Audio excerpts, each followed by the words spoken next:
Good morning, all of you. Welcome again. Yes, we are discussing about some topics like those of the humanist view of history, science and philosophy, particularly the contribution of the Arabs, and we have universities and humanists. We have studied about these topics. Yes, the humanist view of history. हम पढ़ रहे थे इसमें किसके बारे में हमने पढ़ा, यूनिवर्सिटीज के बारे में, जो विश्वविद्यालय रहे हैं, इनके नाम कौन कौन से थे। Earliest universities of Europe, Padua and Bologna, जहां लीगल स्टडी पढ़ाई जाती थी। लीगल स्टडी और ज्यादा एम्फेटिक हो गई, और ज्यादा इसकी महत्व का इम्पोर्टेंस वहां बढ़ गई जब वहां पर कॉमर्शियल और ट्रेडिंग एक्टिविटीज कॉमन हो गई यूरोप में 14th century to 17th century के बीच।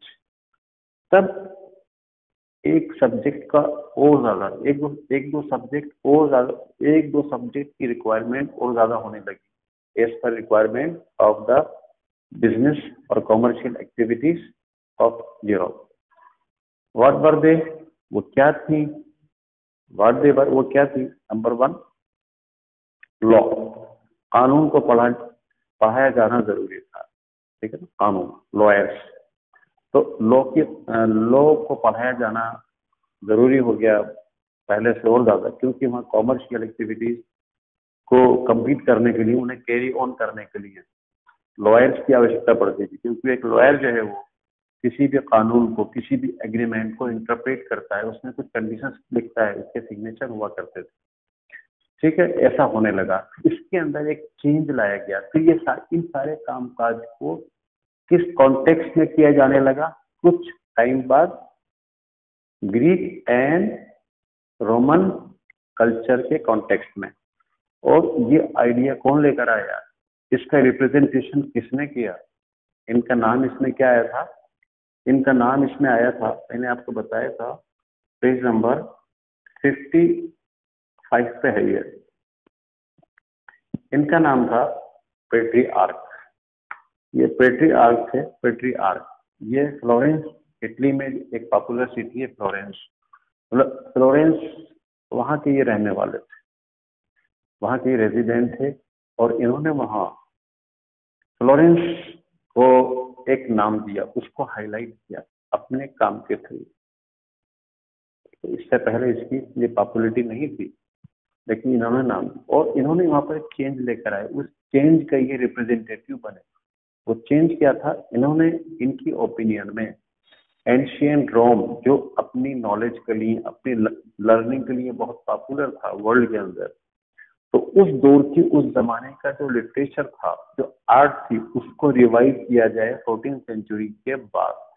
14th सेंचुरी में उसको फिर से लाया जाए, और उसको लाने से पहले क्या करना पड़ेगा? उसको लाने से पहले जो लोग हैं 14th सेंचुरी के, जो स्कॉलर्स हैं, जो आर्टिस्ट हैं, वो ग्रीक और रोमन जो वोकैबुलरी है, जो लिटरेचर है, उसको सीखें, उसको जानें। तब जाकर वो रोमन और ग्रीक कल्चर को रिवाइव कर पाएंगे अपनी आर्ट में और अपनी लिटरेचर में। क्योंकि वो जो एंशियंट, जो क्लासिकल और एंशियंट जो लर्निंग थी, जो आर्ट थी रोमन और ग्रीक की, वो अपने आप में आउटस्टैंडिंग थी। ऐसा इन्होंने माना, क्योंकि इन्होंने उसको पढ़ा था, उनकी बात को माना गया। और फिर उन एंशियंट रोम, उस वक्त की नॉलेज को, लर्निंग को, आर्ट को लाया गया 14th सेंचुरी में। और इस तरह से 14th सेंचुरी जो कहलाया जाता है मॉडर्न पीरियड, 14th सेंचुरी से 17th सेंचुरी, तो वो इन दोनों को मिक्स कर दिया गया, और इससे एक नई आर्ट, नया कल्चर, नई बुक्स सामने आई, जो अपने आप में बहुत ज्यादा प्रैक्टिकल थी, जिनको बहुत ज्यादा लाइक किया गया। पर्टिकुलरली इसमें एक सब्जेक्ट जो ऐड किया गया 14th सेंचुरी के स्कॉलर्स के थ्रू, वो था, कौन सा था?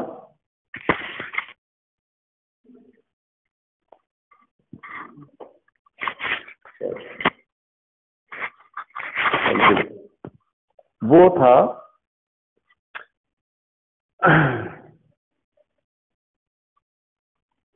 वो जो तो था, मैं आपको बता रहा था, जो सब वो था ह्यूमनिज्म, वो था ह्यूमनिज्म।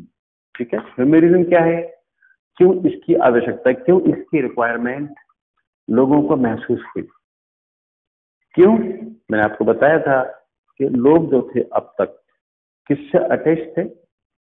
धर्म से, रिलीजन से। पर्टिकुलरली जो चर्चेस थे, वहां के पोप, वहां के प्रीस्ट, वहां का प्रीस्टहुड, उससे लोग जुड़े हुए थे। उन्हीं की ओपिनियन को वो अपने सामने रखते थे और अपनी जिंदगी को फॉलो करते थे, लीड करते थे। लेकिन 14th सेंचुरी में, ठीक है, मतलब उनको अपने अकॉर्डिंग जीने का बहुत कम राइट था। तो 14th सेंचुरी में कि जो राइटर्स थे, उन्होंने इस चीज को एक डाइवर्जन दिया, एक मोड़ दिया, और इन्होंने धर्म से अलग हटकर इंसान को, उस वक्त के मानव को, 14th सेंचुरी के इंसान को क्या दिया? उन्होंने एक वर्ड दिया, ह्यूमनिज्म।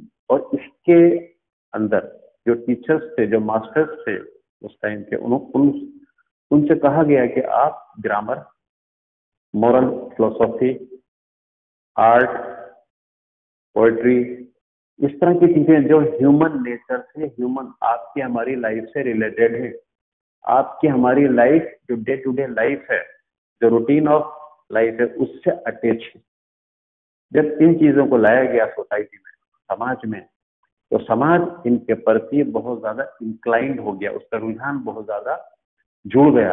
और इंसान के सामने अब जो रिलीजन था, जो धर्म था, वो उसको मानता था, उस पर चलता था, लेकिन एक लिमिट तक, जहां तक सीमाएं थी। ठीक है, और अब उसकी लाइफ के अंदर ह्यूमनिज्म आ गया।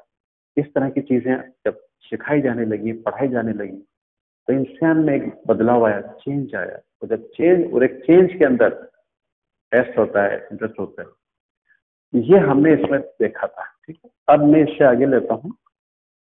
इसमें फिर क्या किया था इन लोगों ने कि, हाँ, ये आपका हो चुका। इस तरह से फिर स्किलफुल, मतलब इस तरह की चीजें पढ़ी जाने लगी जिसमें स्किल था, और स्किल में इंटरेस्ट होता है, और लोगों ने उसको इंटरेस्ट, और है ना। इसके बाद अब आइए पेज नंबर 56 पर। इसको भी हम पढ़ चुके हैं पहले, लेकिन मैं थोड़ा थोड़ा ले रहा हूं आपके लिए। ये जो 14th सेंचुरी के बाद के जो क्रांतिकारी विचार थे लोगों के, जो नया दौर था, नया जमाना था, ह्यूमनिज्म को इसमें शामिल किया गया था, नए नए सब्जेक्ट पढ़ाए गए थे, जो धर्म से अलग हटके थे, रिलीजन से बहुत अलग हटके थे। इन चीजों ने दुनिया के स्कॉलर्स का, दुनिया की यूनिवर्सिटीज का ध्यान अपनी ओर आकर्षित किया। कहाँ की यूनिवर्सिटीज ने, कहाँ की आइडियाज ने, न्यू आइडियाज ने? यूरोप के, 14th सेंचुरी का यूरोप मॉडर्न कहलाता है। इन क्रांतिकार, इन मैनी यूनिवर्सिटीज, पर्टिकुलरली खासतौर से न्यूली एस्टेब्लिश, एक नई यूनिवर्सिटी जो फ्लोरेंस में एस्टेब्लिश हुई थी, जिसको पेट्री आर्क ने एस्टेब्लिश किया था। ये वहीं के रहने वाले थे, उन्होंने एस्टेब्लिश किया था। और फ्लोरेंस के अंदर अभी कह रहा है कि 13th सेंचुरी तक ये फ्लोरेंस इतना पॉपुलर नहीं था, इतना हाईलाइटेड नहीं था। This city had not made, इस सिटी ने कोई ऐसा काम नहीं किया था, कोई ऐसा अचीवमेंट अब तक हासिल नहीं किया था जिससे ये सेंटर ऑफ ट्रेड कहलाए, व्यापारिक केंद्र कहलाए, या लर्निंग सेंटर कहलाए। इन दोनों में ये काफी लेग बिहाइंड था, पीछे था। लेकिन धीरे धीरे परिस्थितियां, थिंग्स बदली, उनमें चेंज आया। और 15th सेंचुरी जब आई, तो इसमें ये सिटी वेल नोन हो गया, पॉपुलर हो गया, रिनाउंड हो गया, यहाँ के सिटीजन्स के थ्रू और यहाँ की दौलत या वेल्थ के थ्रू। वेल्थ और सिटीजन, पैसा भी यहाँ काफी आ गया, बिजनेस भी काफी होने लगा, काफी अच्छी एक्टिविटीज, हेक्टिक एक्टिविटीज होती है वो होने लगी, सिटीजन भी काफी वो हो गए, आगे एडवांस हो गए। और इसका जो फ्लोरेंस था, had to be known as the big, ये काफी पॉपुलर हो गया। और इसको पॉपुलर बनाने में यहाँ की सोशल, यहाँ की कॉमर्शियल एक्टिविटीज, यहाँ के पेंटर्स, यहाँ के आर्टिस्ट, यहाँ के राइटर्स, जिनकी न्यू सोच थी, उनके न्यू होराइजन ऑफ थिंकिंग थी, जिसमें किसका नाम आता है पेंटर्स का? डेंटे का नाम आता है। डेंटे ने क्या किया था? रिलीजियस थीम्स पर बहुत कुछ लिखा था। सेकंड जो पेंटर वो आते हैं गियोटो। गियोटो जो थे ये भी एक आर्टिस्ट रहे हैं, जिन्होंने लाइफ लाइक पोर्ट्रेट चित्र बनाए, चित्रकारी में इन्होंने नाम कमाया। और फ्लोरेंस जो इटली का सिटी है उसको वर्ल्ड वाइड पॉपुलर कर दिया इन दोनों ने। इसके बाद आता है रेनेसेंस मैन, भी बताते हैं। और वहां कुछ ऐसे राइटर्स थे, ऐसे आर्टिस्ट थे जिनको कहा गया रिनेसेंस मैन, वो लोग जिन्होंने इटली को, यूरोप को क्या कर दिया? फिर से जिंदा कर दिया, फिर से रिवाइव कर दिया अपनी आर्ट से, अपनी वर्सिलिटी से, अपनी बहुमुखी प्रतिभा से। रेनेसेंस मैन किसे कहते हैं? वो आदमी जिसमें, वो व्यक्ति, वो आर्टिस्ट जिसमें बहुत सारी कलाएं, बहुत सारी आर्ट, बहुत सारी स्किल्स एक साथ जमा हो, जिसे हम कहते हैं गागर में सागर। जैसे आपके रविंद्रनाथ टैगोर थे। टैगोर पेंटर भी थे, राइटर भी थे, पोएट भी थे, आर्टिस्ट भी थे। That's why he was called a versatile. ठीक है, बहुमुखी चहुमुखी प्रतिभा के धनी जो लोग होते हैं, उन्हें उस दौर में हिस्टोरियंस ने क्या नाम दिया था? रेनेसेंस मैन कहा था। यहाँ ये टर्म यूज हुआ है। इसके बाद मैंने आपको बढ़ाया था the humanist view of history, है ना, ह्यूमनिस्ट का इतिहास को लेकर नजरिया। फिर उन्होंने, ये मैंने आपको बताया था किस तरह से ये ये जो डार्क पीरियड था, डार्क पीरियड कब शुरू हुआ? After the decline of Roman Empire, ऐसा कहा जाता है। रोमन एम्पायर के बाद, रोमन एम्पायर जो बहुत ज्यादा डेवलप था, बहुत एडवांस था, उसके बाद एकदम डाउनफॉल आया। जब उसका डिक्लाइन हुआ तो फिर डार्क पीरियड स्टार्ट हो गया, जिसे कहते हैं ना अंधा युग स्टार्ट हो गया, बिल्कुल अंधेरा। मतलब लोग बहुत बैकवर्ड हो गए, धीरे धीरे उनमें बैकवर्डनेस आ गई। ये स्टार्ट होता है 5th सेंचुरी से लेकर लगभग 9th सेंचुरी के अराउंड, या 12th सेंचुरी के अराउंड। ये 7-8 साल डार्क युग के कहलाते हैं, हिस्टोरियंस ने कहा है।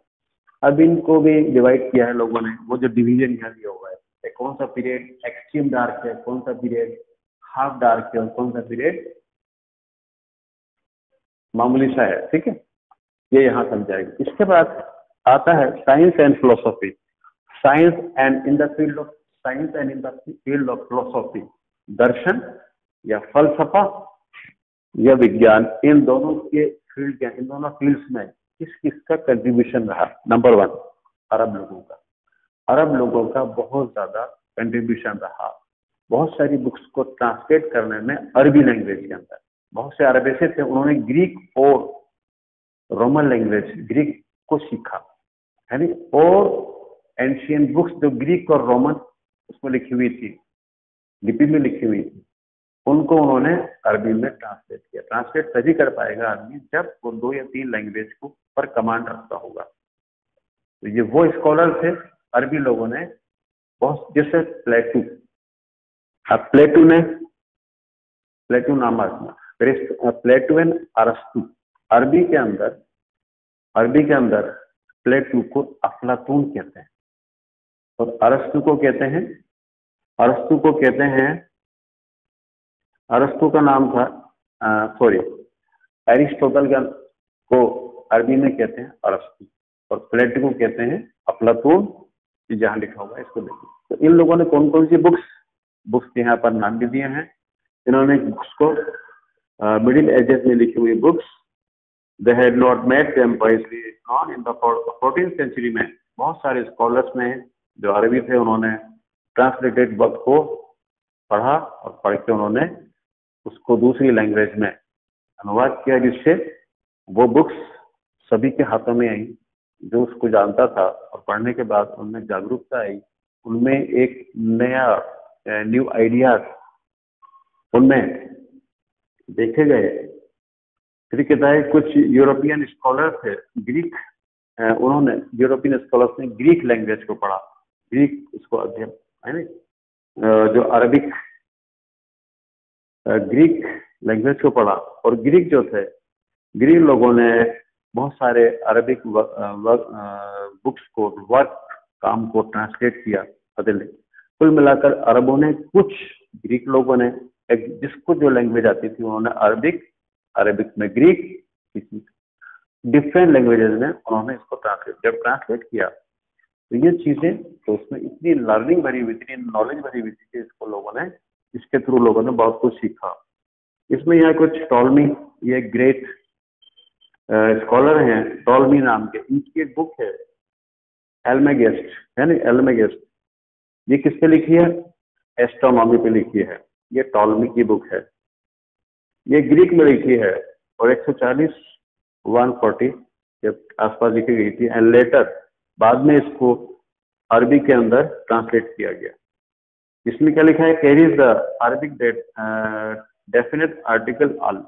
अल एक लैंग्वेज है, अल के नाम से ये बुक अरबी लोगों ने इसको प्रिंट किया, जो टॉलमी की बुक है। इसमें एस्ट्रोलॉजी है, तारों का, सितारों का, हेवनली बॉडीज का इसमें नॉलेज छिपी है, ज्ञान छिपा है।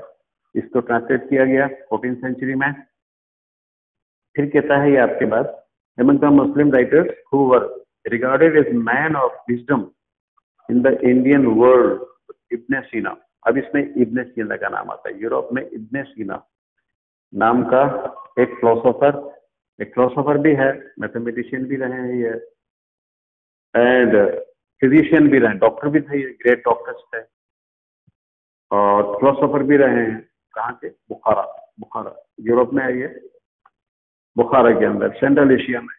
एंड इसके बाद एक और नाम आता है अरबी का, अल राजी, ऑथर ऑफ मेडिकल, इन्होंने मेडिकल एनसाइक्लोपीडिया को एस्टेब्लिश किया, उसको राइट किया अल राजी ने।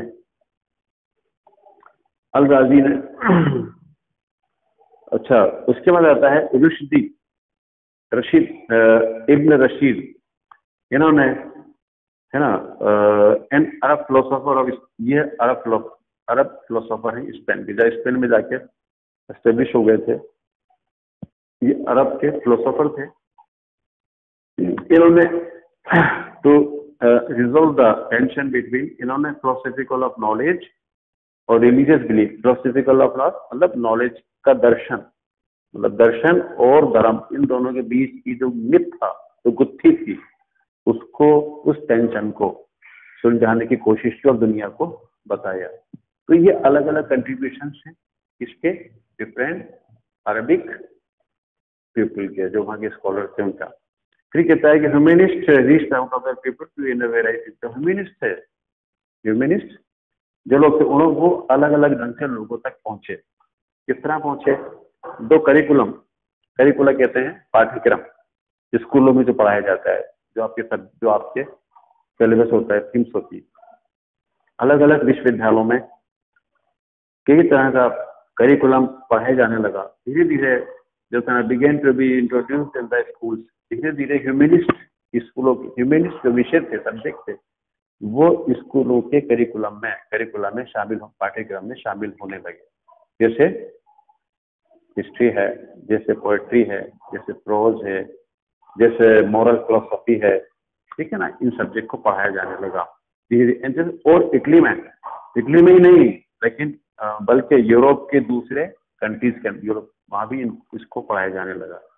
सब चीजें धीरे धीरे। अब आता है artist and realist, page number 58। Artist, अब कलाकार भी पीछे नहीं रहे, किसको प्रोजेक्ट करने में, किसको हाईलाइट करने में। एंशियंट और मॉडर्न कल्चर, इन दोनों को प्रोजेक्ट करने में, हाईलाइट करने में, लोग हर इंसान तक पहुंचाने के अंदर ये भी पीछे नहीं रहे। अब इसमें कुछ आर्टिस्ट के नाम आएंगे, कुछ कलाकारों के नाम आएंगे, जिनमें पेंटर्स हैं, जिनमें स्कल्पचर्स हैं। इन लोगों ने, इनका क्या क्या कंट्रीब्यूशन रहा, वो आज इसमें हम जानेंगे। Artist. Formal education was not only the man through which the humanists shaped the minds of their age.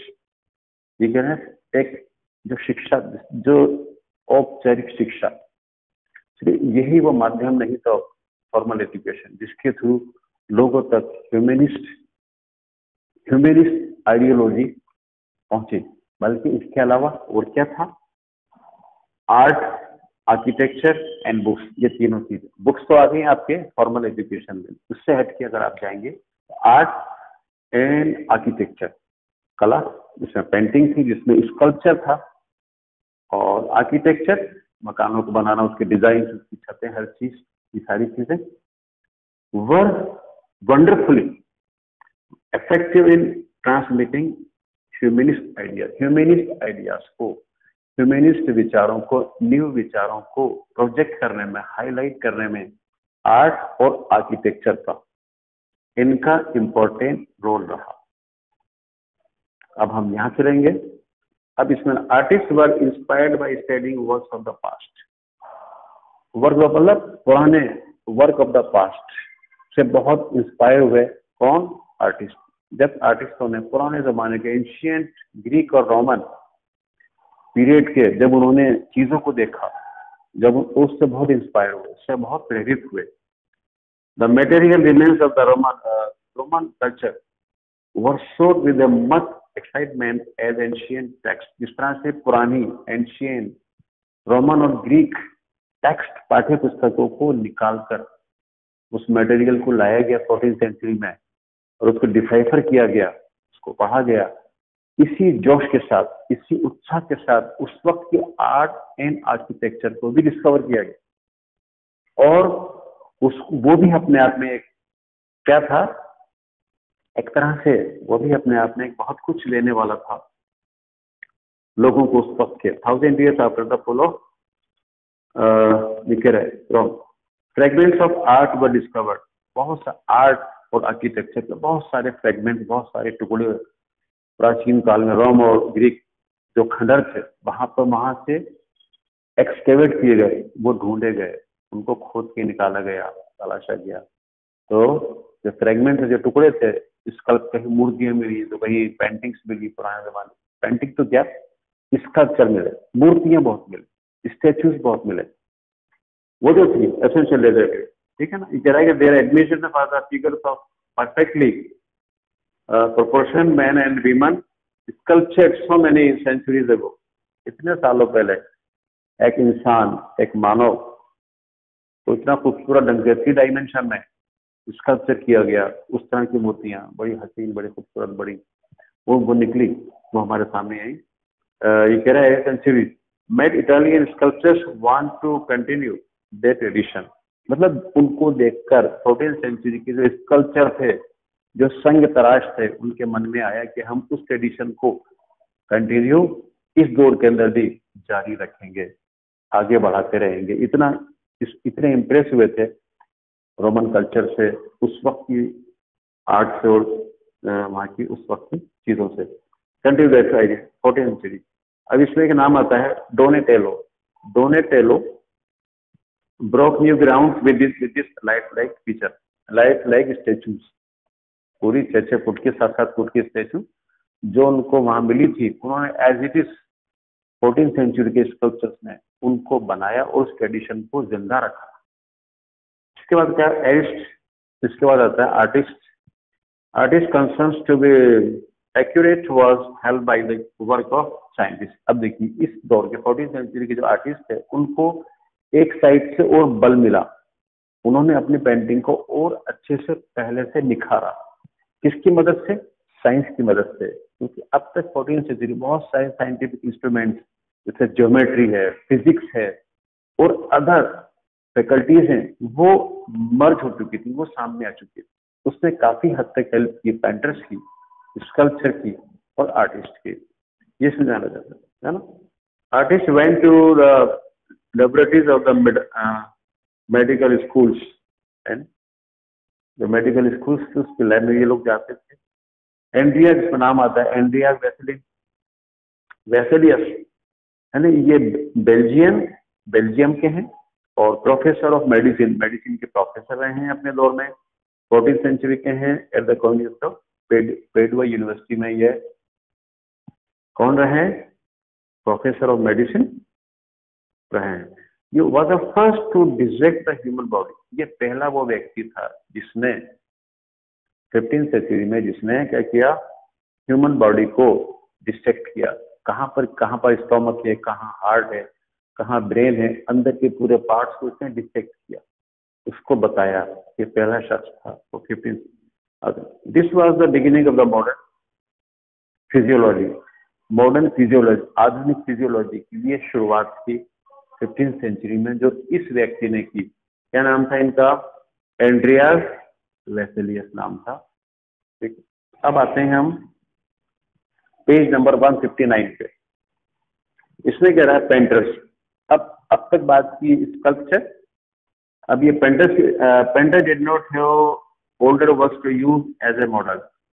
अब देखिए स्कल्पचर को तो जो स्टेच्यूज थी वो मिल गई, और उसको देखकर वो इतने इम्प्रेस हुए कि उन्होंने भी शानदार एक से बढ़ के एक 3 डायमेंशन में स्टेच्यूज को बनाया, है ना। स्टेच्यू बनती ही 3 डायमेंशन में है, लेकिन जो पेंटर थे उनको कोई पेंटिंग नहीं मिली एज ए मॉडल, तो उन्होंने इस स्कल्पचर को ही एज ए मॉडल के रूप में काम में लिया। इसी को ही देख के उन्होंने पेंटिंग बना दी 3 डायमेंशन में। ये आपको बताना चाहते हैं। बट